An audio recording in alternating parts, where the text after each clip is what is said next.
오늘 교회 들어왔더니 성가대 우리 찬양대 자리가 조금 바뀌었습니다. 그렇죠? 더 좋은 것 같아요. 아침에 갑자기 하신다고 고생하셨는데 조금 더 이렇게 그렇죠? 조금 더 이쪽으로 틀면 더 좋을 것 같습니다. 혹시 뭐 이렇게 했다고 불편한 분은 없으시죠? 네, 감사합니다. 옆에 있는 분하고 한 번 더 인사하겠습니다. 사랑합니다. 축복합니다. 잘 오셨습니다. 네, 잘 오셨습니다. 창세기 9장 1절로 7절 말씀 우리 함께 읽었습니다. 제가 간증을 먼저 한 이유는요, 제가 설교를 하고 간증을 하면 너무 또 길어질 것 같아가지고 제가 간증 먼저 하고 시간 조절하려고 이렇게 했습니다. 1절에 보시면 하나님이 노아와 그 아들들에게 복을 주시며 그들에게 이르시되 생육하고 번성하여 땅에 충만하라, 그렇게 말씀을 하십니다. 하나님이 복을 주신다라고 말씀하시죠. 아담과 하와를 창조하시고 이 땅 온 땅을 창조하시고 나서도 하나님은 이 땅에 복을 주시기를 원하셨고 복을 선언하셨고 복을 선포하셨습니다. 이제 새로운 시대, 이제 아담의 시대가 저물고 노아의 시대가 새롭게 시작됩니다. 하나님의 홍수 심판이 있은 이후에 이제 노아를 통한 인류 재건 계획을 하나님께서 시작을 하시는데, 하나님께서 첫 번째 하시는 것이 바로 복을 주시는 것입니다. 여러분, 하나님은 우리에게 복 주시기를 원하시는 분인 줄로 믿습니다. 하나님은 때로는 우리를 심판하시지만 그러나 심판은 하나님의 본심이 아닙니다. 하나님의 본심은 우리에게 복 주시고자 하는 겁니다. 그래서 하나님의 본심은요, 우리가 주님 안에서 천국을 누리고 평강을 누리고 힘들고 어려운 상황 가운데서도 믿음으로 돌파하고, 그래서 성경은 너희를 향한 나의 생각은 재앙이 아니라 뭐다? 평안이다, 그렇게 말씀하는 거예요. 저주가 아니라 축복이다. 그래서 하나님은, 우리가 하나님을 오해할 때가 많습니다. 하나님 나를 왜 이렇게 힘들게 하시나, 내 상황은 왜 이렇게 어려운가, 하나님 생각하면서 하나님이 나에게 뭐 억한 심정이 있으신가, 그런 생각이 들 때도 있는 거예요. 그러나 하나님은 모든 상황과 환경을 통해서 우리에게 믿음의 사람으로 우리를 세워주시고, 할렐루야, 우리에게 하늘의 복을 주시기를 원하시는 분이다. 왜냐하면 주님은, 하나님은 우리의 아버지시기 때문에, 자식에게 가장 좋은 것 주시기를 원하시는 아버지처럼 하나님은 우리의 아버지 되시기 때문에 우리 삶의 가장 좋은 것으로 날마다 채워주시는 분인 줄로 믿습니다. 하나님이 복을 주시는데 우리는 이 하나님께서 복 주신다, 여기에 집중해야 됩니다. 여러분, 복은 내가 받는 게 아닙니다. 복은 내가 쟁취하는 게 아니에요. 복은 내가 열심히 한다고 얻을 수 있는 게 아닙니다. 복은 하나님이 주셔야 받는 것입니다. 하나님이 주셔야 복을 받을 수 있어요. 여러분, 모든 복의 근원은 하나님이신 줄로 믿습니다. 모든 복의 주체는 하나님이신 줄로 믿습니다. 그래서 하나님만이 우리에게 복을 주시는 분이에요. 우리가 아무리 열심히 살아도요, 만족이 없는 인생이 있는 거예요. 최선을 다해서 살았는데 끝에 가서 후회하는 인생이 있습니다. 그러나 하나님이 복을 주시는 인생은 세상 것이 부럽지 않고, 하나님께서 붙들어 주시는 인생은 날마다 승리하는 줄로 믿습니다. 그래서 이 복이라고 하는 것은 세상 기준의 행복과는 다른 복입니다. 이거는 영생에 관한 영적인 복입니다. 그리고 이 복의 중심에는 누가 계십니까? 바로 말씀이신 예수 그리스도가 계신 줄로 믿습니다. 그래서 모든 복의 근원, 복의 중심, 복의 기초, 복의 그 발원지는 뭡니까? 바로 예수 그리스도라는, 예수 그리스도. 그래서 우리 인생에 예수 그리스도가 없으면 그 인생은 복된 인생이 아닙니다. 돈이 아무리 많아도 예수 그리스도가 없다, 복된 인생이 아닌 거예요. 내가 아무리 많은 것을 가지고 높이 올라간다고 해도 내 안에 예수가 없다면 여러분, 그 인생은 복된 인생이 아니라 저주받은 인생인 것입니다. 그러나 내가 힘들고 어렵고 환경이 좋지 않아도, 가진 것이 적어도, 내 몸이 아파도 예수가 내 안에 함께 하시면 그 인생은 복받은 인생인 줄로 믿습니다. 그래서 우리 인생의 목적은 행복이 아니라 바로 영적 승리예요. 예수 그리스도로 말미암아 영적으로 승리하는 것.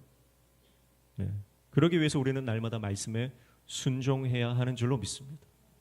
말씀에 순종하는 것. 여러분, 감정 따라가지 말고, 세상의 풍조를 따라가지 말고, 시대의 흐름을 따라가지 말고, 유행을 따라가지 말고, 여러분의 기분을 따라가지 마십시오. 말씀을 따라가십시오. 말씀을 따라가야 됩니다. 그러면 영광이 반드시 임합니다. 우리 명신교회가 하나님의 말씀을 따라갈 때 하나님의 영광이 계속해서 부어지는 줄로 믿습니다. 말씀 따라가야 되는 거예요. 그래서 지금 이 순간에 하나님이 나에게 어떤 말씀을 하시는가, 하나님께서 지금 이 순간에 우리 교회에 어떤 말씀을 하시고 어떤 순종을 요구하시는가, 우리가 영적으로 깨어서 그 말씀에 순종할 때 하나님은 우리가 생각지도 못한 놀라운 은혜와 영광을 허락해 주시는 줄로 믿습니다. 그래서 우리에게 요구하시는 모든 순종은 뭡니까? 바로 사랑이고 희생이고 절제, 또 끝까지 기도하고 예배 사명을 감당하고 전도하며 선교하며 기쁨으로 감당하는 것. 그것이 다 하나님께서 우리에게 요구하시는 순종의 모습이죠. 그렇게 우리에게 복 주시는 하나님, 그분을 바라보며 하나님 말씀에 순종하는 저와 여러분 되시기를 주님의 이름으로 축복합니다. 3절과 4절에 보면 모든 산동물은 너희가 먹을 것이 될지라, 채소같이 내가 이것을 다 너희에게 주노라. 그러나 고기를 그 생명되는 핏째 먹지 말 것이니라. 그렇게 말씀합니다. 하나님께서 이제 육식을 허락하시는데요, 노아와 그 가족들에게 그전에는 육식이 없었다는 말이죠. 하나님이 허락하지 않으셨다는 말입니다. 그런데 이제는 허락하겠다는 거예요.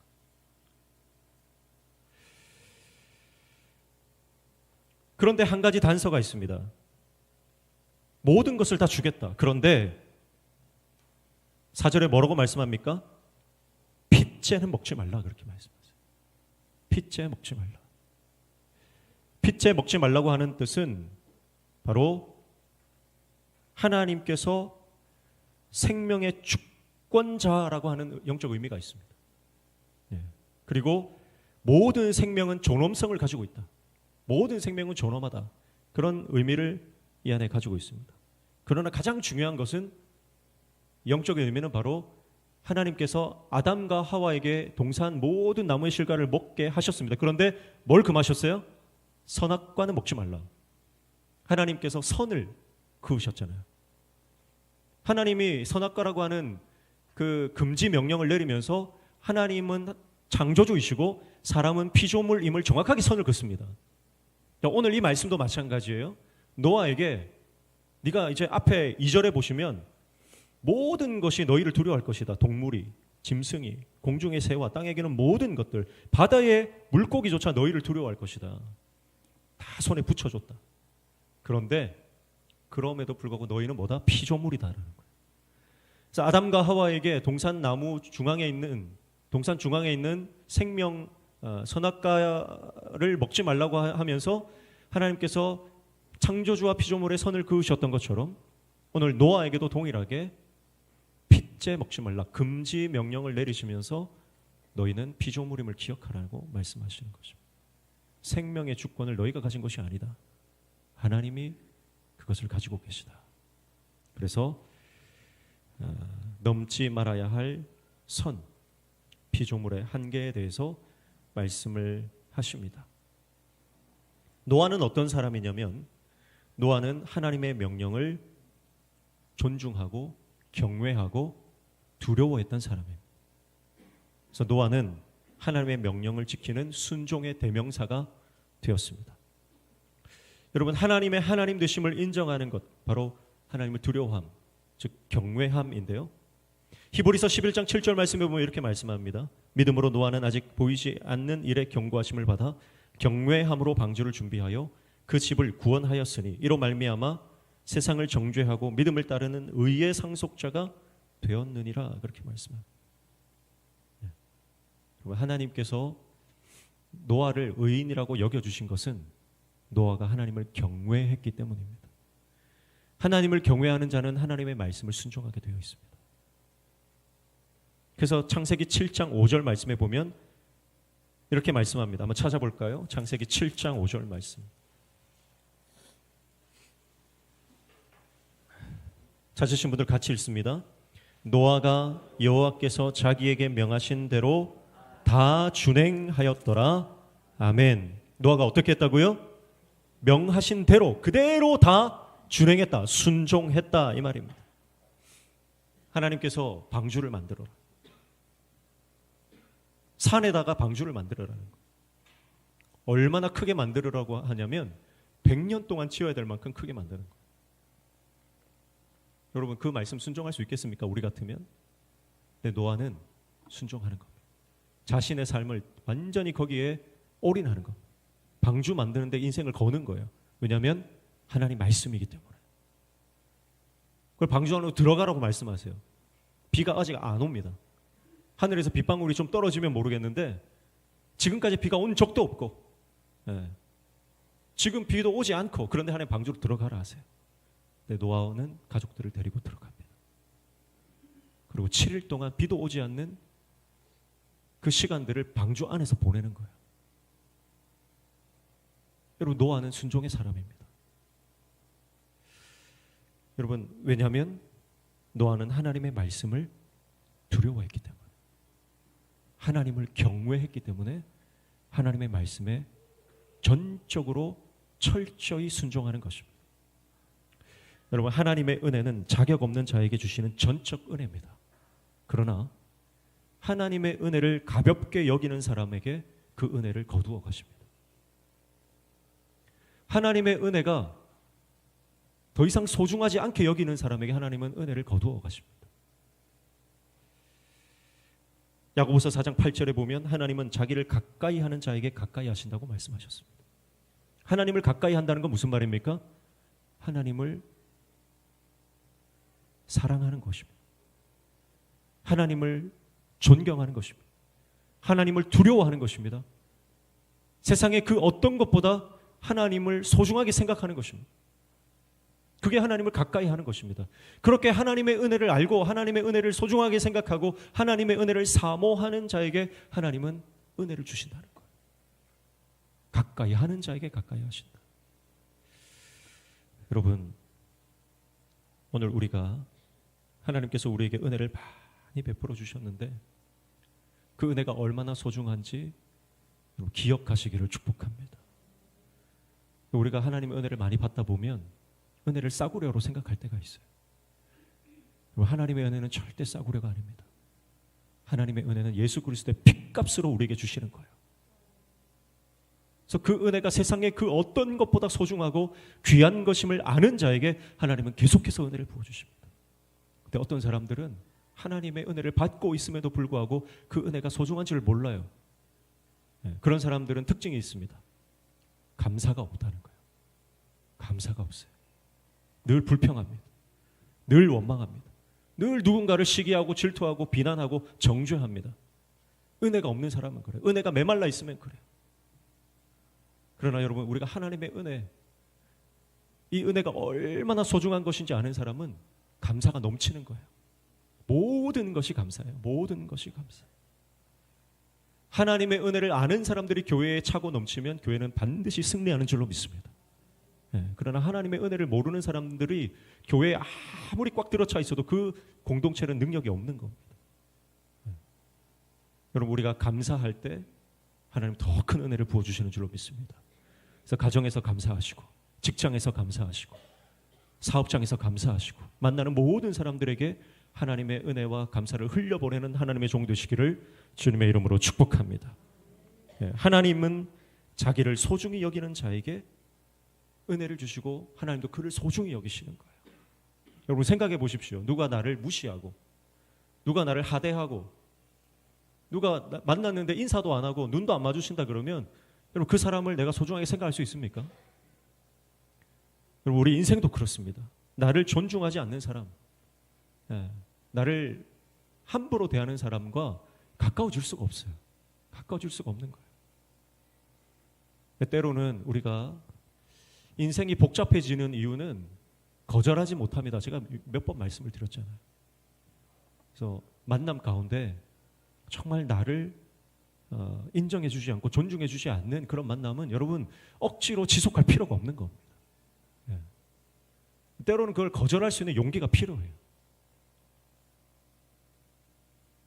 여러분, 오늘 우리가 하나님을 사모하고 하나님의 은혜를 갈망하고 주님 주시는 그 은혜가 얼마나 소중한지 다시 한번 깨달으시는 은혜가 있기를 축복합니다.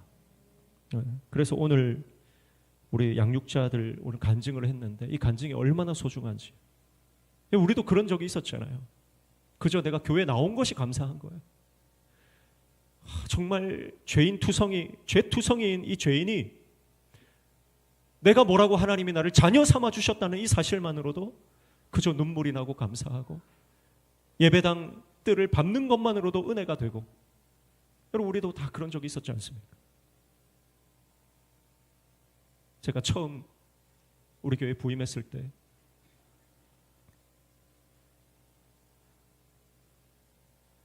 예배당에 들어오는데 얼마나 눈물이 나는지.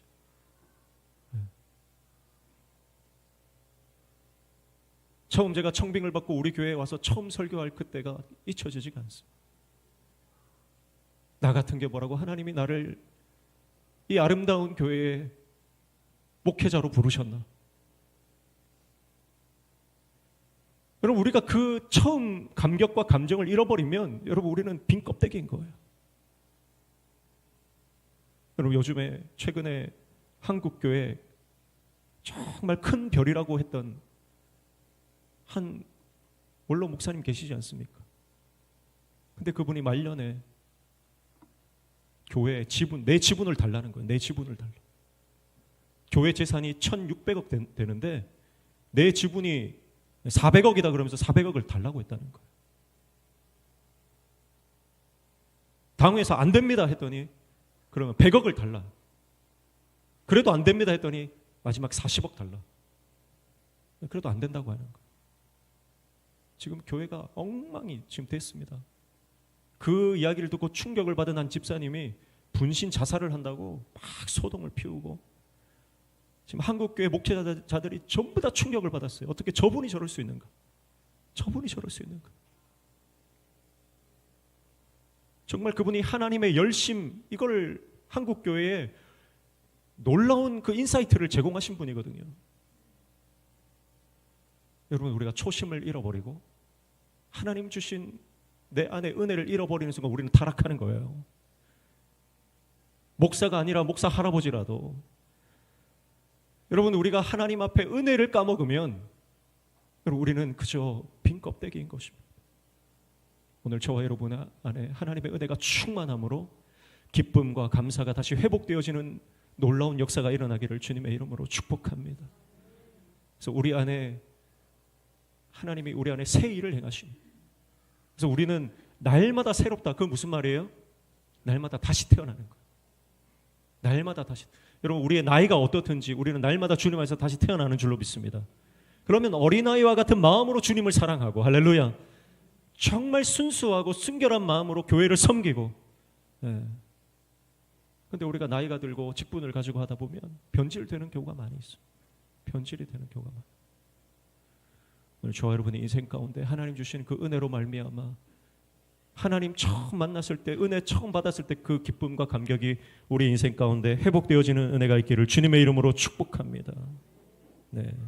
그래서 말씀대로 살려고 고민하고 하나님 더 알고 싶어서 몸부림쳤던 그 풋풋했던 그 우리 신앙의 그 청년 시절을, 그 청춘을 다 회복하는 저와 여러분 되시기를 주님의 이름으로 축복합니다. 7절 보시면 이렇게 말씀하죠. 너희는 생육하고 번성하며 땅에 가득하여 너희 중에 번성하라 하셨더라. 1절에도 복을 선언하시고 7절에도 복을 선언하십니다. 생육하고 번성하여 땅에 번성하라, 충만하라고 말씀하시는 것은 복을 다시 선언하시는 건데요.